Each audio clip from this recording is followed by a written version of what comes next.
Hello, friends. I hope you all are doing well. I just wanted to say a big thank you for liking my videos, subscribing to me. Today, we are actually going to talk about painting, and I'm going to give you some excellent, easy techniques. That way, the painting job will be much more easier. Especially, we are going to focus today on if you have a wall it's just looking old and looking a little tired, how to get the same color and what techniques can you use to get your painting job complete. Obviously you can use any color you want on the wall. However, especially if you want to use the same color, what you would do is you can just literally get a cutter. Here you can see I'm cutting a very tiny piece in a corner of my wall, maybe hidden a little behind a furniture or somewhere. It's 1 mm or even maximum 2 mm, and you're taking that sheet of that color. Make sure that that area is nice and clean where you're getting it out from, and you can take this to your local hardware store. They can color match for you, and you should be able to get an exact match. That way you can get the right color for your wall. So when you go to your local hardware store to get your paint, make sure you buy your paintbrush, your roller brush, your paint tray, and a painter's tape. A painter's tape is very important. Here you can see what is happening here. This guy is actually installing here the painter's tape. Painter's tape is used to make sure that the color doesn't spill over to your baseboard in this case, or any other side where you don't want it to be spilled, right? So it's very important to get the painter's tape.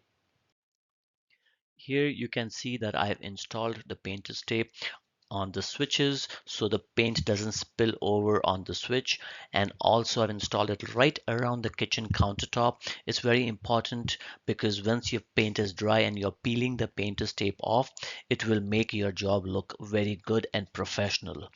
That's the whole purpose. We want to make sure that it looks nice and clean and neat, so painter's tape is very important. You want to make sure that the area where you're painting stays nice and clean, including the floors. Here I have left the garbage bag and all the paint supplies are sitting on top of the bag here. Roller, and you have the trays and you have the paint can, and everything stays on the top. So while you're painting, all the paint, if it is spilling over, it goes on this garbage bag and it's not spilling over all around your room. So here I have started to paint using the roller brush. You want to make sure that you don't take too much paint because then it spills over.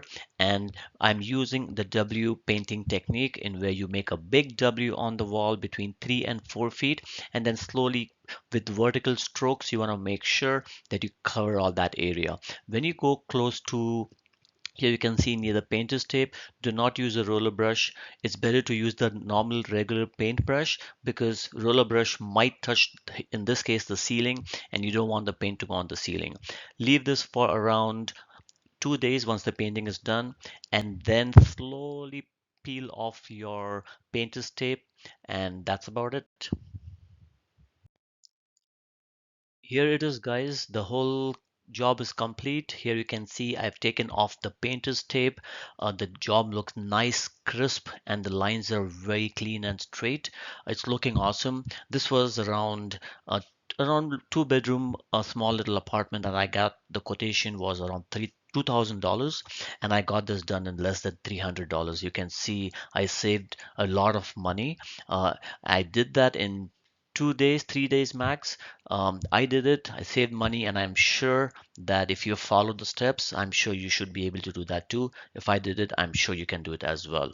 So again, thank you so much for liking my videos and subscribing to me, and I look forward to post my next video.